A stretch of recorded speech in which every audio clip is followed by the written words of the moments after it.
Bunaqa holatdagi Malibu 2 ni qidirib ham topish qiyin bo'lib qoldi. Malibu 2 1.5 turbina 20-yil 16.400 km yurgan yengidek mashina. Holatlari ideal holatda turibdi. Kraskasi top-toza bitta mana shu parogida kraskasi bor ekan. U ham qirilganiga sepilgandilar. Uni ham aytib o'tib ketdilar. Qolgan libboy proverka xohlagan ustiga olib borib ko'rsatib tekshiraversin dedilar. Xo'p, tonirovkalari bor. 1 yil razshenasi bor dedilar. Salonlari ideal holatda turibdi. Hech qanaqa kam ko'sti yo'q. Mashina yengidek, orqa salonlari ham mana chotki holatda turibdi. Lyuklari bor. 1.5 turbina mana sizlarga zo'ri. Yengidek turibdi hamma yog'i.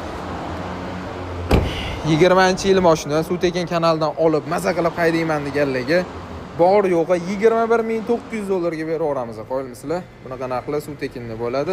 Egalari xohlagan ustasiga olib borib bemalol ko'rib tekshiraversin dotdilar. Hech qanaqa ayb kam ko'sti yo'q dotdilar, qo'yilmisizlar. Bosinglar.